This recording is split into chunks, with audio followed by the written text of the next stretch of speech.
Okay, your stream has started. Hello, streamers. Hey there. Welcome to the Smalltalk with Matt and John pre-show. Yeah, welcome. We're talking about AI and art and building a Cryptopia and other Yes, stuff. Yeah. AR art. We're going to be introducing a new show. A new genre, a new species of artistic genre. Yeah. Twitch has accepted the stream. YouTube has accepted the stream. Facebook has accepted the stream. Nice. Ready to start? Good evening, Nick. Tuning in. Hey there. And now I am going to start the timer, okay? Okay.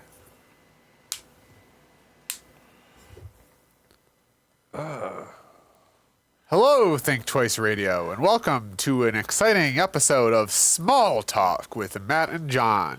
I'm Matt, I'm John. and this is our show. So thanks for tuning in. And a comment here from Nick. So evening, and Hey. drop a comment in the stream, and we'll try to our best knowledge and integrate your comments with our show. Yeah. So we have a comment here of, well, for a subject, why not talk about the Banraku puppetry tradition from Japan?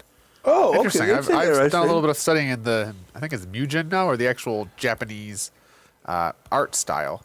And yeah, they have this whole dramatic series of putting on plays and shows. And yeah, I think we've talked on this on previous shows, but just how Japan is this really cultural influence. I'm not familiar with Banraku puppetry, but yeah, interested in maybe their thing. Maybe Pokemon comes from puppetry. So today's show, we're going to have a couple different topics. So we're going to talk about art and AI. Art and AI. And later, when we get to it, we could talk about a guy named Prester John. Prester John, yeah. Yes. Influential figure in In the Middle Ages, yeah. throughout time. Yeah, But let's- also, but we're going to talk about the upcoming art show called Artists versus AI. That I'm going to be doing infringement. So this is almost an open source infringement planning event Yes. where we're going to be planning out. Essentially, Yeah. you want to talk about your event idea, which I'm interested in Yeah. hearing about because Yeah. essentially you have this idea of this artist versus AI Yeah. concept. And we were going to be inviting you, the public, out there, like artists that I know, and hopefully new artists we meet, to like submit like a piece of their art with an explanation of it, like what inspired them, what they think that art is, and then I will run it through, and AI will generate, how the AI would have done it. Yeah, like a prompt. It's not a competition or anything. It's just a comparison, but so we can but interact with this. Like I consider AI like the new kid on the block. Yeah, I think it's No. I view it as a new medium. I mean, it's a artistic medium and also an economic tool. It's really a tool in our human toolbox. I mean, I think we invented the wheel, then there was the hammer, and now we have the AI. And I think this is The eraser. Yeah, because I know I use AI in my professional work, and I'm much more efficient and productive than I was, although my wages wouldn't reflect that. I use AI like in chats sometimes. Like sometimes I'll be chatting with somebody will say, "We'll prove it," and I'll just go to AI. It's like look up these points, and it'll write them out, and I write them there, and I just send them back to that person in that argument or whatever. It's kind of fun that way. Yeah, I know AI is really good. I mean, it's good for writing. I know it's good for coding. I think it's still, but even some of the art that it generates is pretty astounding. But yeah, I think there's an opportunity for humans and AI to merge and become productive. Because I think we're artists, maybe specifically among humans, are very good at the emotions and kind of creativity, which I don't know if computers. I mean, they are kind of creative in a way, but original creativity, I don't know. I think maybe we'll get there eventually, but You could still the truth is you could still kind of tell when something's AI, but it's getting who God knows in a year or two how quickly we'll be like, what is that? Like, yeah. I think I saw some scary previews of it. It looks like they're developing technology where you can essentially just adopt a character and then you can kind of interact, and the character will reflect your facial expressions. So you can almost like go online. I mean, you could imagine if we were doing this podcast, I could say I want to be a tiger, and then my face would be a tiger. And, yeah. So I mean, there's, I don't know if we're in a Black Mirror, but I think part of your event that I don't know, what are some of the deeper themes you hope to portray? Because I was thinking, what if we did? It seems like we're almost at this, I don't know, a Schelling point or a point in time where, right, we have kind of a dystopian future and a utopian future. Yeah. And it's kind of up to us now, the human beings now, to kind of direct this AI. Are we? Yeah, could we be like? Are we working toward the Matrix, or like a robot rebellion, but basically, or like some bizarre like where we're in poverty, just working for machines?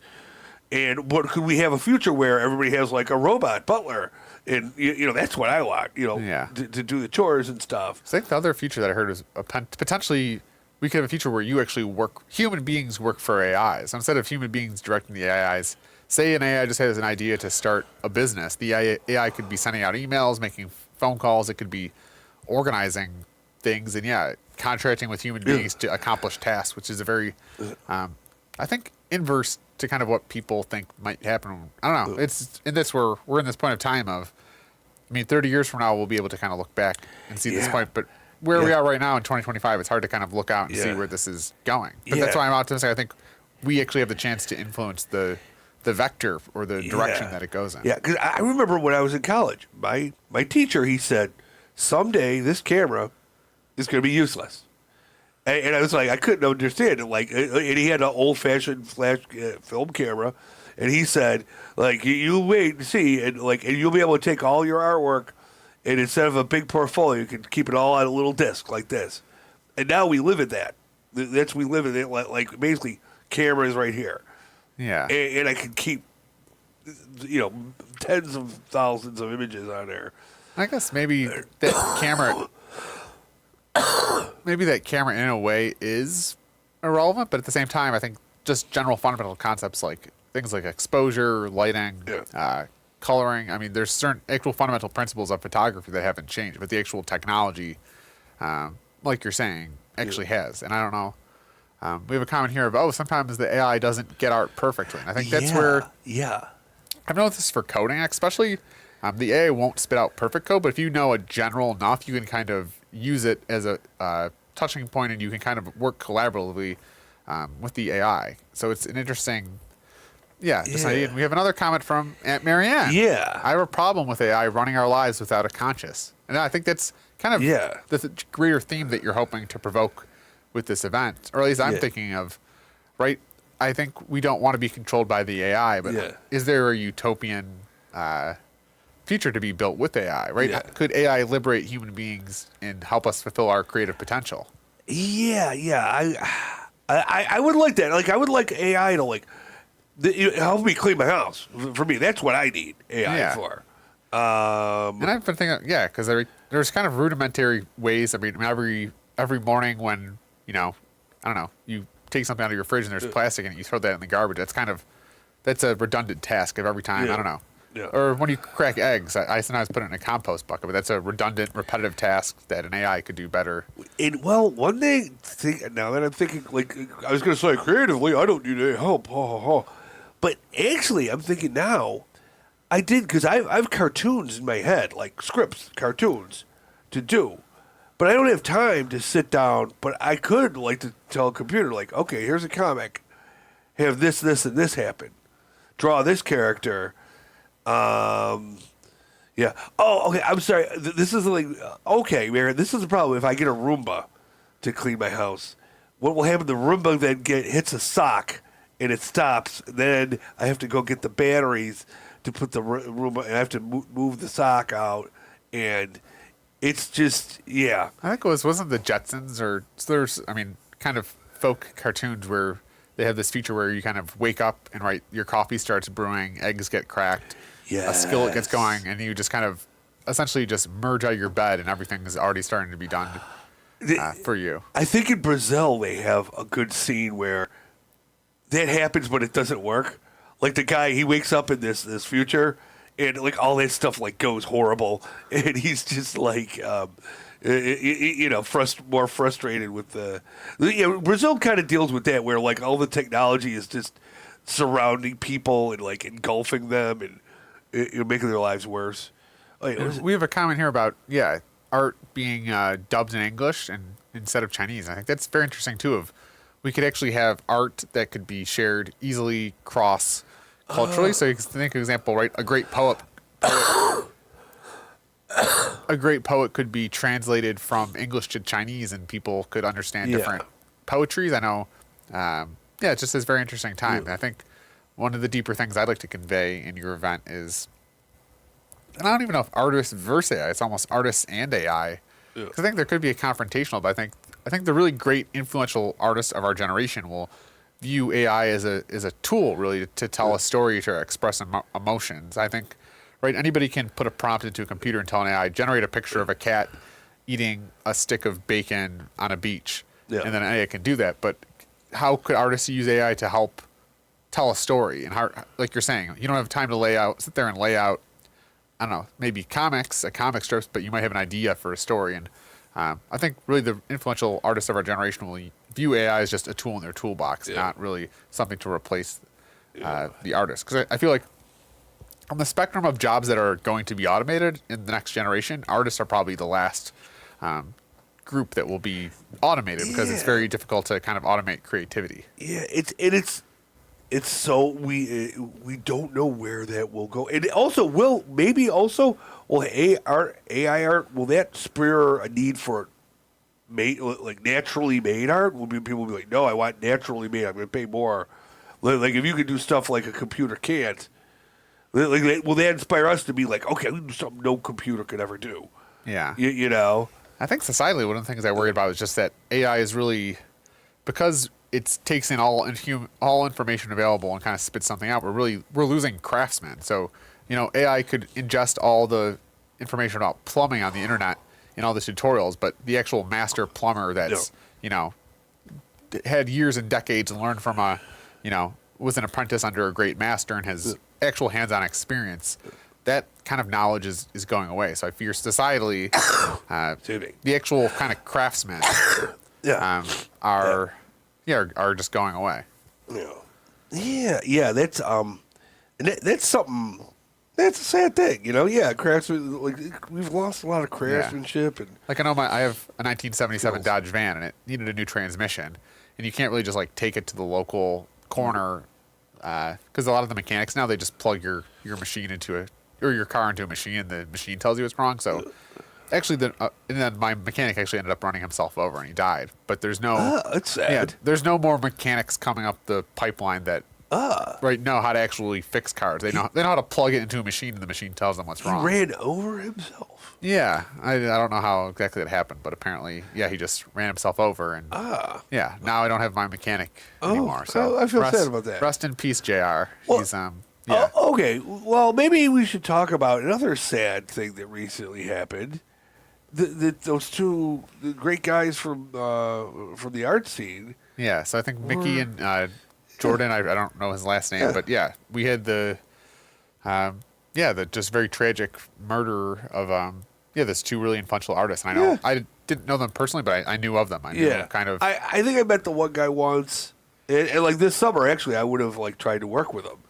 Yeah. Well, I mean, just knowing, especially how kind of influential he was in kind of the Buffalo's queer community, and just artistic community at all. You just kind of realized, I didn't know him, but I knew of him. I knew of his space on Allentown and some of his murals. So it did feel like that was a very big loss for Allentown and the artist community in Buffalo. And I think also an acquaintance of mine, Greg Olma, passed away this past week, and he was a former county legislator, but he was also really big into East Side politics. So that's and I feel like anytime somebody influential in the community passes away, you almost feel like an obligation to kind of help fill the void. Because I know, especially in the case of Mickey and Jordan, you kind of realize that what just a hit that is, just to even to the artistic community. And it almost makes me, I think they were having an event called Queertopia that ended up being a remembrance event, but that maybe got me inspired to maybe do some sort of like Cryptopia event or some sort of, and even with Greg Olma passing away just makes, I don't know, anytime a community icon kind of passes away, it makes you Yeah. think about, the role we all play in helping fill the void. And, Yeah. being inspired by some of the people that are influential in your community. Yeah. That's but speaking of your Cryptopia idea, Yeah. like it would be something probably maybe we could push it to like have like a section where you have Cryptopia type idea like section within like we still got to work out where we're gonna have this. Yeah. I'd love to do like a hackathon, like a Cryptopia hackathon. To actually do some sort of event where you have a bunch of hackers with computers like building something in crypto. I know in one of my past podcasts I talked about just how I feel like Buffalo could be the new financial center of New York State, and really it has the potential to be the mecca of a new Cryptopia. I mean, we're really close to Toronto, which is kind of the birthplace of Ethereum, which is the number 2 crypto. And kind of the reason crypto is kind of successful is because it's not a bunch of Wall Street, buttoned up bankers. It's really kind of almost like the weirdos in computer science. So it's really the idea of, creative or weirdos. And I think Buffalo has a really good weird culture here that makes it ripe for, potential Cryptopia. But I think I'd be cool to just build an event of just, right, all the weirdos, all the artists, all the cypherpunks, all the computer hackers, get them in a room and just, I don't know, what could come of that. Because I feel like at the confluence of art and computers, there's a very interesting Venn diagram to be developed there. And Marion asks, does AI have perception? You think we'd miss the diverse expression of human artists if we let AI take over? But AI it doesn't have perception. It has what I think a lot of AI is just it's looked at hundreds of millions of other artists, like how they would like paint a cat, and it's using variations of that. But it knows colors, theories, and all that. But it's never pet. That person's never petted a cat. I think right. One of the dystopian futures is definitely that we just become just AI driven. There is no artistic expression anymore. And people are just enslaved by computers. Because I know there's a potential where actually human beings work for AIs, not AIs working for working for people, which is, I don't know. And I just think based on where we are in 2025, that's where we are. It's to be determined. We're not sure what the future is. It could be dystopian. It could be utopian. But it's up to us. It's not just going to go one way or the other. And I feel like it's almost biased towards the dystopia. If we don't take action and direct it how we do, we are going to end up with powerful players like Microsoft, Google, Facebook, and a few elites kind of determining the future of the technology. One thing I would like though is if maybe they have a law someday where you have to write if something is AI, you have to have like at least a little stamp somewhere, so that way that could help like graphic artists or like if there's a little like this was AI generated, because that might make it a little fairer for artists. Like, or maybe I don't know, maybe that's an insane idea. Well, I think it's a good idea. The only issue I see with that is implementation. How do you actually legally regulate AI, right? How do you make AI follow a law when AI is kind of governed? It's governed in the universe of bits and data. It doesn't necessarily. It's hard to enforce kind of the human legal layer on top of a computer-based intelligence. So I don't know how. And that's the other issue is AI is moving so fast, and whereas our legislators they haven't even begun to grapple with some of the societal. So the time to start regulating this was years ago, and I don't know how. Once it's out of the box, it's kind of hard to tell an AI. You can't really subpoena an AI. I mean, you could try, but even once it's out of the hands of the creator, it's kind of hard to get it to respect your things, because essentially the legal realm doesn't really kind of work in in computer science. It's kind of hard to inflict that. But good old So the world of AI, it's like we will discuss it. Like hopefully we're gonna get a bunch of artists in there. Maybe some of my buddies, and like I say, new people, old people, people from outside. I'm gonna try to I'm gonna set up a Facebook page and make it a thing. Artists first AI versus AI. But I don't. But maybe I have to work on that logo a little bit. Plus, I think you could almost do, yeah. I don't know. Come up with 2 logos and ask the AI to do a better logo. And, yeah, that's tempting. Or maybe I should, feed that into AI and say, okay, could you fix this? Do a better version of this? Yeah. Okay, good point. Maybe I'll try that. You know. Well, yeah, or maybe you're the team artist. Maybe you actually, maybe you actually artist yourself. Yeah, the whole thing. Yeah, but yeah, if there's anything if there's any place for me to actually do an AI thing, it's with this. Yeah, I'm looking at like should I write verses? Should I change the type? Should I move this over there? The thing is, I mean, that's why AI has influenced my art, but it can help you really brainstorm. It can help you generate ideas. It can help you with a lot of things, but it also can oppress the human race. Oh. We have a comment here that they side with the artists over the AI. That's right. Okay. Yeah. I was going to comment on Nick's comment is, what is better, the Dead Skeleton Show or Think Twice Radio? I don't know what the Dead Skeleton Show is. Yeah. I don't know what it is, but it's not as good as Think Twice Radio. We are extremely biased, so that we are not the sample size that you'd like to to sample. Yeah. The Dead Skeleton Show. Yeah, it sounds cool. Oh, yeah. But, so, what other things could... okay. There is another subject. This is a little bit of history, folks, for your kids at home. The historic character of Prester John. Okay. Who's Prester John? Prester John. Basically, in like, I think it was 1100s sometime, there was an envoy came from India. And he said... Like travelers on elephants? No, an envoy? He's just like, I think one guy, maybe an entourage or something. He came, and he claimed that he was Prester John. He came from a kingdom from India that was Christian. Which is, now there are St. Thomas Christians in India, to be fair. Like St. Thomas, like that's another whole other branch of Christianity there in India. It's a fun thing. We can do a whole separate thing about. And he visited the Pope, and he started to... He kind of elaborated about, like, he had a huge kingdom where it was like a 2 days walk around was the city, and like the walls of it, like, were 2 chariots, thick walls around the city and stuff. And they were talking about, like, this is really a big, good thing in the Middle Ages. Like, I wonder how, like St. Thomas himself, his corpse would rise and give the Eucharist.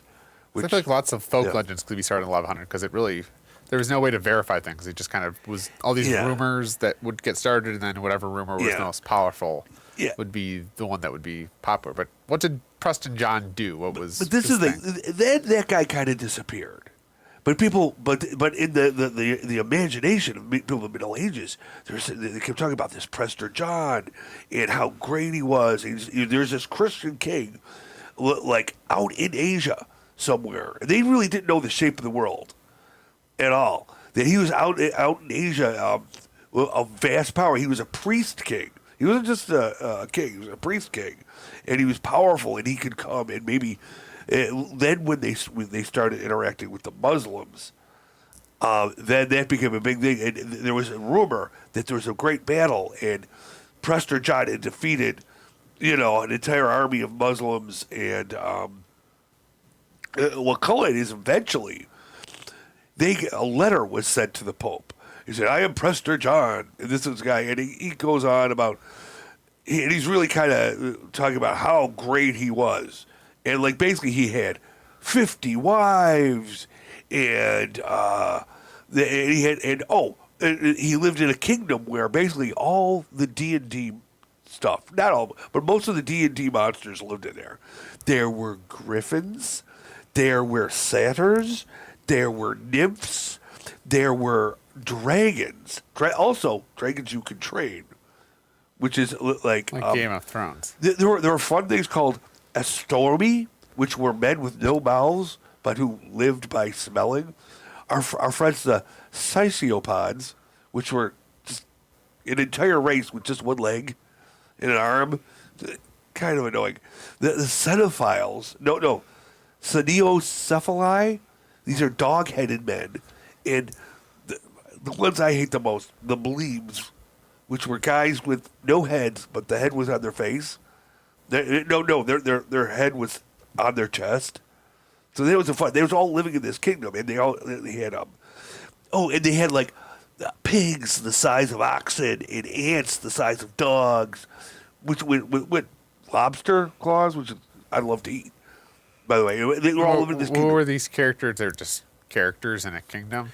This is the thing. They thought they actually lived there. That's what that's what they started telling themselves. It's perfect, and it was a perfect Christian kingdom, where there was like everybody was virtuous. Like even though this guy, he had like all these wives, he would only like sleep with them 4 times on like this bed of sapphire, and they're all like, they're all like super Christian and stuff, and also it was crazy with jewels and gems, like silver and gold. Also, you're talking about some of the different like types of money they have. They had adamant, which I think what the term adamantium is, which was an indestructible metal. They had astrum, which was a celestial kind of metal. It came from the heavens. There was calcica, which is a mineral that would purify water and stuff. Pantheros, it would give you strength. Smaragdus, it was a wisdom kind of thing. And they had orcharium, that was from Atlantis. It was like a gem from Atlantis. And I think there was a crystolite, where I think they were saying giant eagles would bring this to them, which was nice, Beryl and ceruleum that would like light up.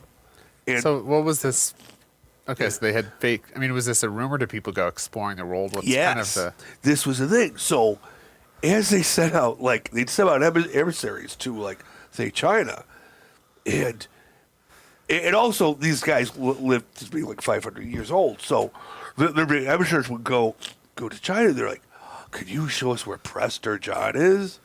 And they didn't know. They're like, "No, we don't know who that is." Like, where is Prester John? And they kept looking for basically for centuries. They were looking for Prester John because you can imagine how cool that would be, because they had centaurs there.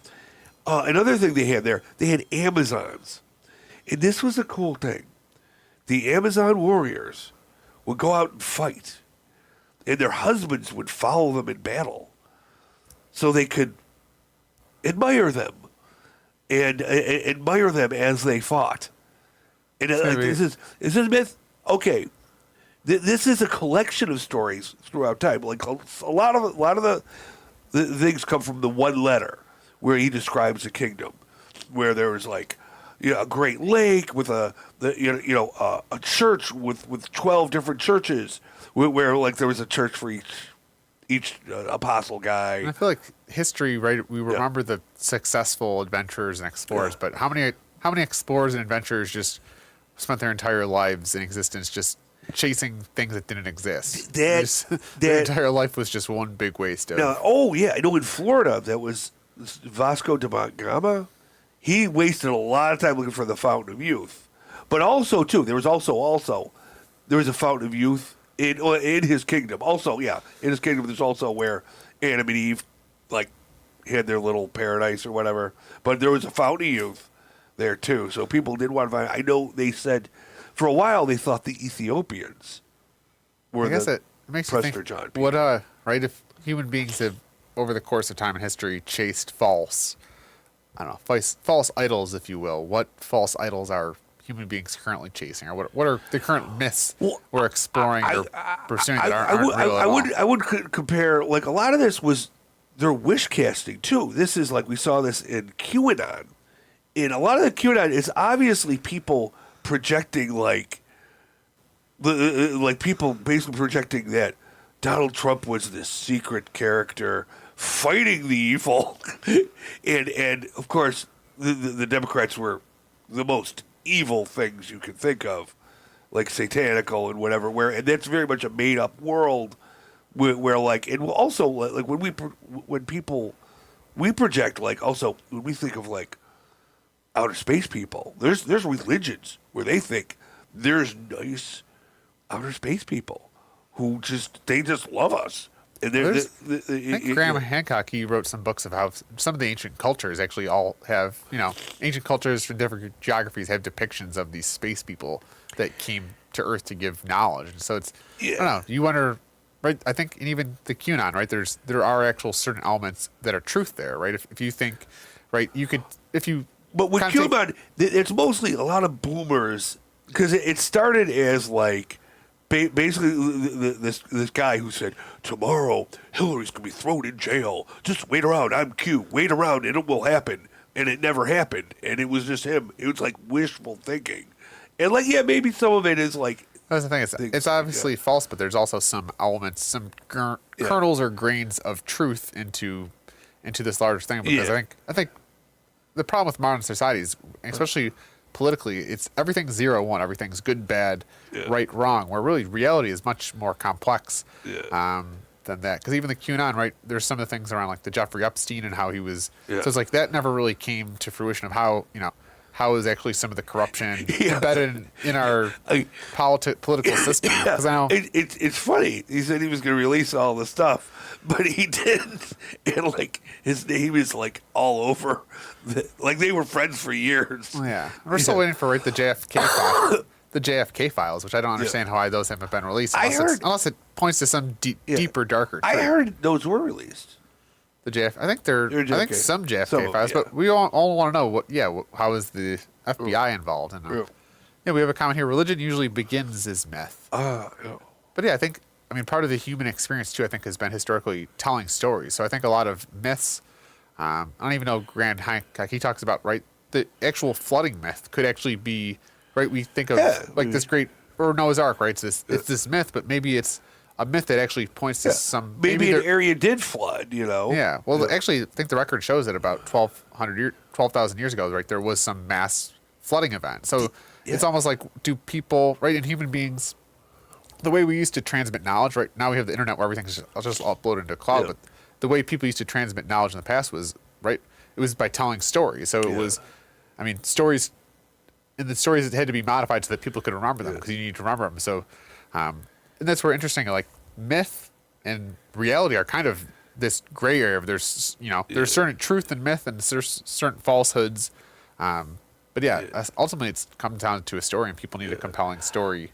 I did hear like with the Black Sea and also even the Mediterranean, there was a time where the Mediterranean was dry. Whereas like if you look at the continents, like Africa and Europe are like they were touching at one time, and basically it was a basin. It was a big basin, the Mediterranean Sea. And I did hear, I think, like geologists said, well, one time, but basically you had the ocean up here, and you had like this nice little Mediterranean basin that went on it. But at some point, the ocean was like got closer and closer and closer, and it just then at one time, boom! It was like this big fertile area, which probably had people in it.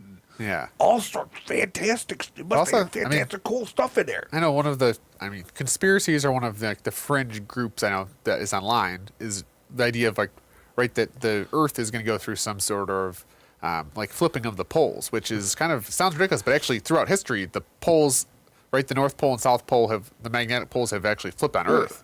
And when you think that human beings, right, the modern humans is, that we don't really know. We don't have no information about what our ancestors were like 500,000 years ago. Yeah. But there have been human being ancestors on Earth when the poles flipped. So it's crazy that there's actually our human beings that experienced that, and then they obviously were trying to tell people. So it's something weird. It's interesting because it's something that does happen. Yeah. I don't know. It's interesting to think about what were human beings. Or even the idea that there was human beings that were alive with Neanderthals. They fought each other. They loved each other. But it was an actual There was actual human beings, Homo sapiens, that were alive when there was other versions of human beings on planet Earth. And they interacted. That's like a completely different. Well, there were different types of humans. That's something that's always blown my mind. There were different types of. There were Neanderthals. There were Devonians. There were Yeah, there were different types of. And they could mate with each other, so they could actually like Yeah. produce offspring, which is Yeah. kind of wild. Just what was Yeah. that? I don't know. Yeah. What was that like? I mean, even Homo sapiens now, we discriminate against people based on their gender, their race, their religion.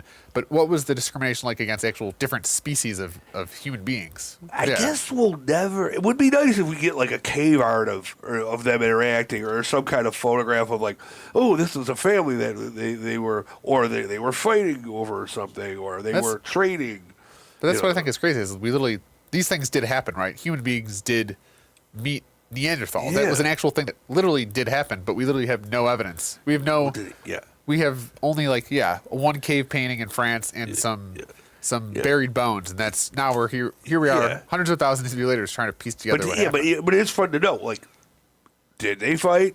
Did they not fight? And, like, I hate the like. I hate to be that guy, but they probably did fight. But then again, saying genetically too, they got along. They made it. So it's like it probably. I think the hypothesis is it was a combination of human beings wiping out, but then also a type of actually like just breeding the Neanderthals out of existence. But we don't really know. Yeah. I think the general theory is that human beings, because Neanderthals were actually smarter and more robust and stronger than human beings. But human beings are. It appears that it was our ability to cooperate, so we could just actually work in larger groups, and we developed smarter, bigger tools. But actually, I think Neanderthals' brains were bigger, so it's crazy that we were right. There was another human species that had bigger brains and were stronger than us, but yet here we are. It could have been like just diseases. Like it could be something simple as like, my runny nose would have killed a bunch of Neanderthals. Something sad like that. Yeah, it's sad.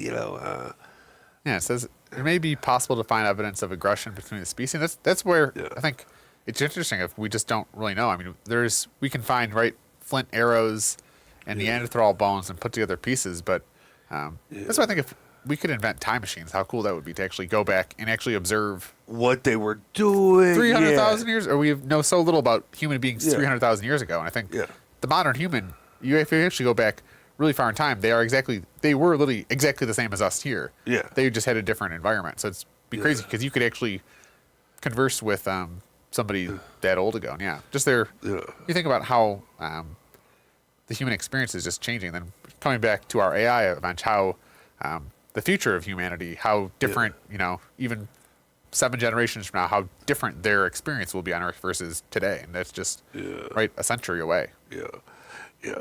Oh, well, one thing that Nick mentioned was about Hanuman, the Monkey King. That's interesting because the kings are always they're sometimes they're humans, sometimes they're versions of sometimes they're spirits, sometimes they're half human, half monkey, or half horse. Well, and I know the good thing with Hanuman is he helped out Rama, who was a great hero in Hinduism, because like Rama was sitting there and his wife got stolen by. Okay, wait. Okay, are you afraid of the devil? I'd say if there's a devil, I'm afraid of him. What if the devil had 10 heads? Yeah, okay, now that's freaky. That's called Ravana. That was Rama's enemy, and Ravana grabbed Sita, his hot little Asian princess there, and he stole her. He went to Sri Lanka, but luckily, basically Rama like befriended Hanuman, who was really cool. That's the one thing in the mythology. Hanuman was really cool, and like I will be your friend. And Hanuman was actually able to jump from India to Sri Lanka, which is a big jump, and he can change his size and stuff. That's where I think polytheism is more interesting than monotheism, right? As Christians, we just get one God. It's just some old white guy with a beard standing in a chair up in heaven. And then all the saints are pretty just white bearded men with robes. Yeah. But whereas you get to polytheism, it sounds like, especially the Eastern cultures, or even the Greeks, they just have all these characters, and it seems just like a much more inventive, creative, spiritual fantasy than just some white guy with a robe. Yeah, a lot of, oh my God, yeah, oh, jeez. In Indian mythology, all women were really well put together and stuff, and the demons were really scary. It's not like, here, have an apple. Because I don't think Christianity has a good depiction of what the devil is. I Like- think he's also ultimately just depicted as some red-skinned character with some small horns. Or like a serpent. Oh, beware, a serpent! Like Snake. save me from the serpent. Like, ugh. Yeah, but anyway, this was a. But that's where I think things like myth are interesting, because even right, take the story of Adam and Eve in a garden of, right. I don't think there was actually a man named Adam and a woman named Eve, and they exist in a garden. But just the whole metaphors with a snake, because snakes across human culture have always been depicted as devil or evil characters, and I think there's metaphors in myths that are important to ruminate on, because I think they point to some deeper truth, which I think even I think modern society kind of critiques the Bible because it's like literally interpreting the Bible, but I think encoded in the Bible is metaphors and stories and things that are a way for people to just to point to something deeper, I guess. I think though, if you read like the Old Testament, a lot of times they talk about other gods, like God. Like this is why one of the rules is you must not worship any other god. Like I thought you're the only God, So, but I think in the language, the way things are written, it's kind of like God seems to be like there's other gods. They kind of almost imply that there's other gods out there. That's why I mean, if you think when Christ was crucified and he had the 12 disciples, like it was a very small gathering, but somehow this small outsider fringe group became the dominant narrative. But in order to do that, they needed to encounter pagans and then adopt their theology and their ideas to the pagan cultures. So they could easily adopt the beliefs. So I think even some of the Christmas, I think, is this actual old pagan. A lot of stuff. A lot of the actual Christian holidays are adopted from other pagan rituals. So because it was interesting of how, the idea of Christianity was this radical fringe idea when it was founded, but then all of a sudden it created such a mass and momentum that eventually now it's just the dominant narrative. But 2,000 years ago, it was this fringe idea, and you would have been looked at as a loon. And probably there's plenty of Christians. The most earliest Christians were probably all crucified because they were just these ridiculous pagan worshippers. But now it's like the dominant narrative. They were kind of threatening too because they wouldn't they wouldn't worship like the Roman deities. And I think in Rome you're like, no, you got to worship our God. Like you can be a Zoroastrian, but you got to kick it up to Zeus. Because that would help Rome. You would worship the local deities too. Yeah. And there would be other religions where they'd be like, okay, yeah, fine, I believe in this and this, but okay, kick it up to Rome. Whereas the Christians wouldn't do that. And the whole idea of drinking Christ's blood is weird. Yeah, it's wine. It's not been sure why it's like that way. But I think one of the reasons that Christianity became so popular is because it literally appealed to the masses, and the masses were largely ignorant and poor. And essentially it was just saying, we know your life sucks now and you are poor and you have no, wealth here. But if you're a good person and you follow these rules, you'll have this really prosperous afterlife. And I can imagine if you're a peasant in the 3rd century and your life literally sucks because you're, working from sunrise to sundown, you have disease and you're poor. The idea that, if you're just a good person, your life sucks now, but it'll be better when you die, is a very powerful motivating force. It sells. It really does sell. Yeah, the whole the idea of Christianism, that's really set to take off. There's reasons we're not then I converted to onism, because at the end of the world, all the gods die. Yeah. We have a comment from Donna Safari. He says, your stream is pretty cool, and he's entertained. All That's right. why I follow you. Well, thank you. Thank you for... We're trying to entertain, and we joke that we are your puppets, so you can puppeteer us. Usually, I think we're used to talking heads on the internet telling you what to think, but you tell us what to think. Yes. Yeah. And I think... think it. Yeah. We're talking heads on the internet. Yes. Yeah. Are we real? I think I was listening to a podcast, too, that was talking about, we're in this moment of time when our actual, religion is declining, or belief in religion, where it was talking about how actually therapy culture is becoming I think people still have the void that religion has.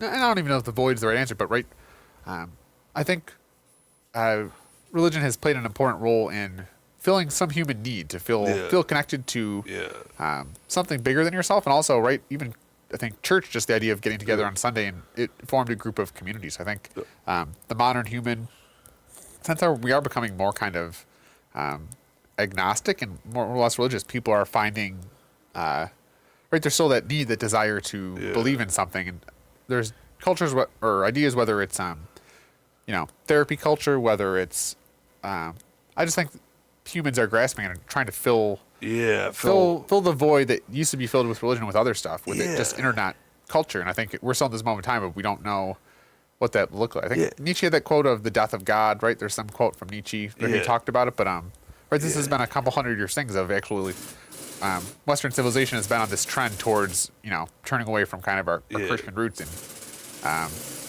the impacts of that. I don't know fully if we understand. Because it's weird, because I feel I don't need God to explain stuff anymore. I don't need God to explain why it rains. Like back in the day, they needed something to explain everything. That's why you had a God. But now we realize the universe is way bigger than like the ancients imagined. Yeah. But even there, I think human beings have, right, we used to believe in, the priest and the Bible that told us what to believe, but now seems like the modern man also has this over-reliance on science. The idea that human beings are, we are smart and we can explain everything through the scientific method, through research, through studying. Where I think that takes away from some of the wonder of life, of actually life is much more complex and much more mysterious. And actually there's lots of things you can't explain with science. So there almost needs to be this balance. I think there's a quote that the most important moment of the 21st century was Buddhism coming to the West. So I think, I don't know, there's because even Buddhism it's a religion, but they don't really believe in like a God. It's more about like really deep introspection and meditation type of thing. I don't know. I think human beings, right? I think there's a reason that religion has existed across cultures. I think it fills a need, and I think we're kind of egotistical in a way that we think we can explain everything. Well, okay. Marianne Marianne says she agrees. Human seems to need faith. It could be a faith in God, faith in science, or faith in each other. Yeah. And I like that. I think it's kind of crazy when you think about that. If you ask everyone what's going on, no, you can ask that question to every single human being. No one actually knows. Yeah. Still, we don't know what happens when you die. We kind of are. Yeah. No one can say for sure. And it's crazy that we're just all in our existence and we don't. Nobody knows. The answer we still don't know that. Really, still don't know. We don't know. We've never known. Every human being that's ever lived has never known what happens when you die. We're still dealing with birth and death. We're still we're all inevitably going to die, which I'm against. Yeah. We can do a lot of great stuff. I don't know, but would you want to live forever? Because I feel like there's also, right, if you knew you just had forever, you would never change, you would never adapt, you'd never even just think of all the old archaic ideas. We'd still have, right? We'd still have people in power, because I think one of the greatest inventions of life is actual death, and right, it makes way for new ideas, for new modes of being. It helps the human species adapt to the times. Okay. Nick brings up another good point. What about this Walt Disney thing, which they're saying it's the end of the world?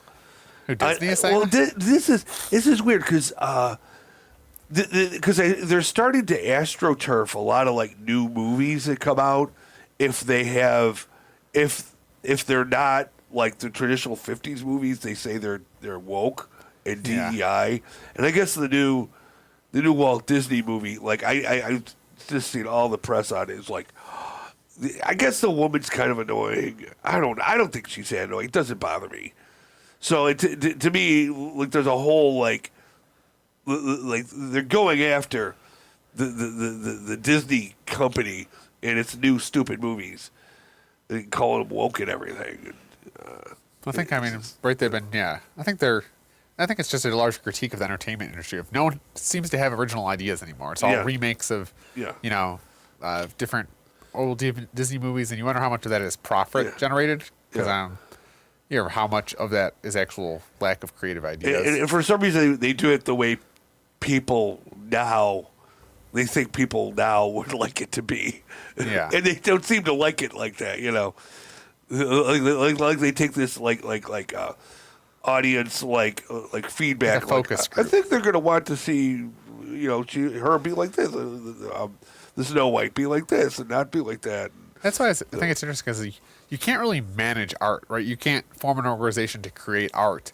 Art comes from artists, and it really can't be managed. I don't think that's another mystery is where does creativity and art come from? There's no real scientific way to generate art. It kind of comes from, I think Einstein said he had some of his best ideas just like walking in his garden when he like wasn't thinking about science. So it's actually the idea, and even the modern economy, right? It's all based on the 9 to 5. You show up and work at 9 to 5, but how many human beings, right?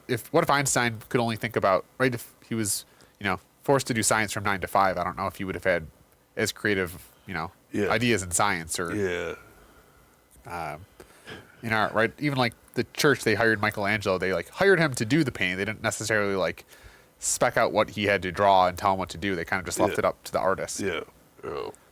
Which is such a great idea if you can get gig if you can get that. Yeah. Yeah. Well, even the architecture, right? I mean, I think modern humans, we think of ourselves as like super advanced, but if you look at our architecture where we just put up kind of plywood apartment buildings, and then you look, wasn't it that French church that was like a couple hundred years old, like burned down, and they lit like just the architecture on like an old Gothic church is like, why can't we don't do that anymore? Yeah, why not? Yeah. Because it's not, it doesn't fit the business model, but make something to last, Well, yeah. Well, actually, I was this is something I was talking about with our friend, but one of the things I've noticed lately is at the grocery store, I try to find orange juice with pulp. Oh, it's very difficult. I remember when I was, I don't know, my whole life, it's been a thing of you go to the grocery store and you either have orange juice. Some of it has no pulp. Some of it's pulp free. Some of it has pulp. But I've really noticed it's very hard to find orange juice with pulp. Even, I don't know. I think there's a deficiency or degrading of quality across the board. So I don't know. Do you think the lack of pulp in orange juice says something about the larger trend in society? I don't know. We'll have to see.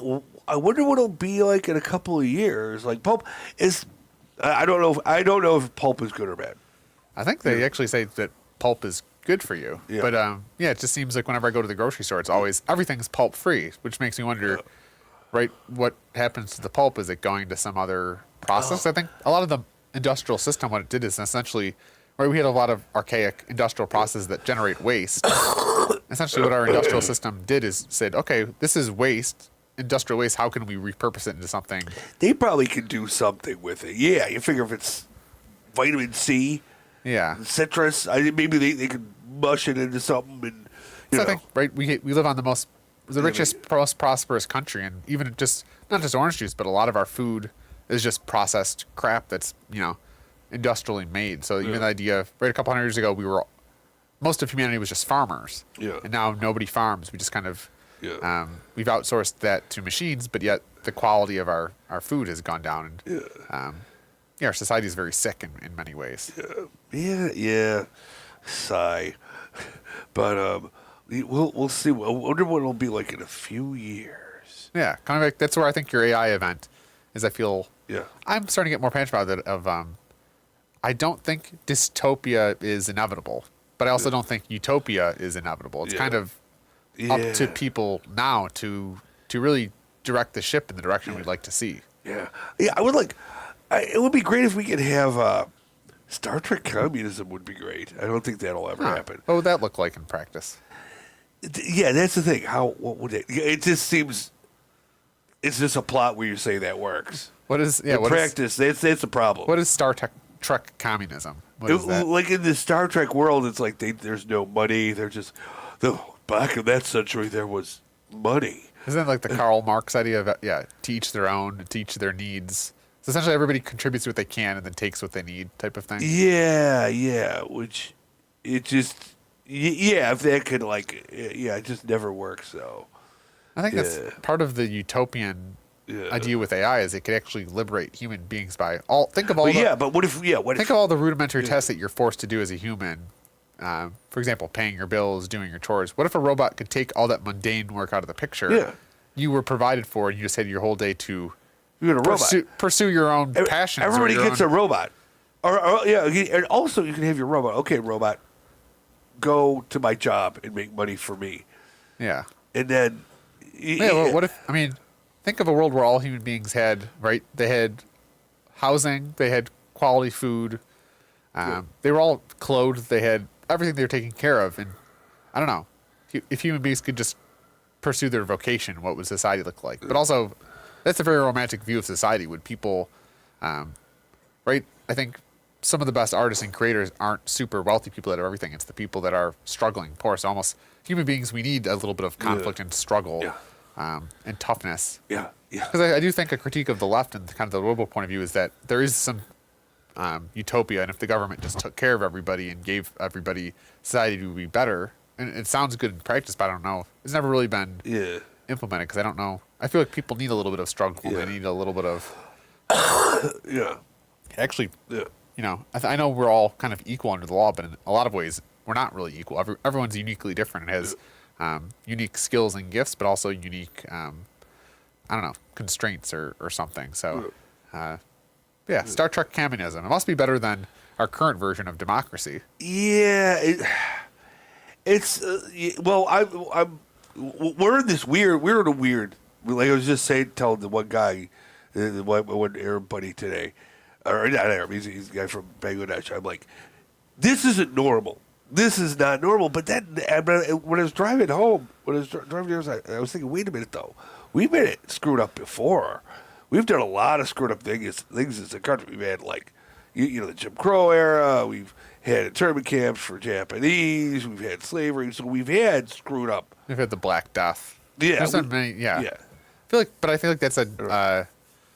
I feel like humanity's in this cyclical process of death, rebirth, of prosperity, decline, kind of based on like the seasons, right? You need a winter to wipe everything out so that there can be a new spring and a new summer for blossoming, and vice versa. I think that's one of the biggest kind of fallacies that people always think.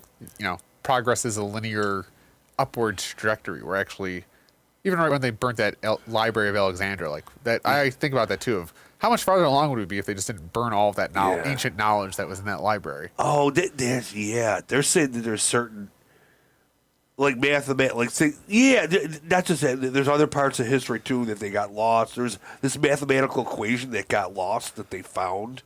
Yeah, or maybe the blueprints for the pyramids were there. Could have been there. Yeah, blueprints for the pyramids. Ancient maps. There's all just sorts of ancient wisdom, which has ultimately been the constraint that human beings have had, is just our inability to pass knowledge from generation to generation. Because every time someone dies, it's a whole bunch of knowledge that goes into the grave with them, and it's kind of hard to just program. Whereas an AI could actually help, right? If we kind of digitize our knowledge, our information, it's easier to kind of store that over the long run. But obviously that has issues too. If all the knowledge is in a computer and not in humans' heads, that also is bad. But what do I think of the Flintstones movie starring John Goodman as Fred Flintstone? I thought it was okay. And Pokemon, I feel like there's I just feel like I mean brands like Pokemon and the Flintstones are iconic, and you just wonder when is. It doesn't seem like there's been a new iconic cartoon series that's come out. No, there has not. Not really. There's just a lack of new creative ideas. There's well, is anybody in our family watching Cartoon Network now? Or? Is that even a thing? I don't even know if cartoons are. All I know, Morty, and I like Rick and Morty. Rick and Morty. I like those guys. Yeah. But even popular middle. And I think I saw an article too about there's lots of I think there's a projection that in 10 years there will be no nightclubs anymore, because not only are nightclubs competing against other bars, restaurants, and entertainment dollars, but actually it's competing against Netflix. So right now there's an incentive of why go out on a Friday night to be entertained when you can just sit at home and watch Netflix. So it's actually interesting how pop culture could actually be disrupting kind of physical locations too. Well, to me, if you're talking about nightclubs, where you stand in line to go to a club, those annoyed the hell out of me. I never liked those. I like to go to the Continental and dance, but what they would call nightclubs, those were nightmares for me. The whole idea of getting dressed up, going out, commuting, drinking, spending money at a bar, and then coming home is there's lots of barriers to that. Physical barriers when you can just oh, I could just lay on my couch and watch Netflix. Yeah. And I've already paid the subscription, and it's more entertaining. So, just an interesting idea of how maybe technology and how culture is actually disrupting. Because not only are restaurants and nightclubs are struggling with inflation because consumers don't have as much money. Cost of food's going up, so it's actually more expensive. So not only that, but then the fact that not only back in the day, nightclubs only had to compete with other nightclubs, other restaurants that were open. But now the fact that not only they have to compete with other options, but also compete with digital entertainment, which is widely available, free. Yeah. Yeah. But so I feel bad. But the thing is, we're getting toward the end there. Yeah, I had a whole diatribe We have about melted ship with best viewers. So thank you for tuning in, viewers. Do you have any party wisdom with 30 seconds left in our show? touch grass, kids, and also get ready for do some art and see what AI would do. Yeah, start thinking of your entries into our artists Art versus AI infringement festival coming this summer. Yeah, this summer. And also wire us some money if you can. We're Yes. starting our own pyramid scheme, and Yes. we'd appreciate if you got in directly underneath it, Yeah. underneath us. Underneath them, yes. Okay. Well, Bye, folks. thank you, and fading to darkness. Heading to darkness. Bye.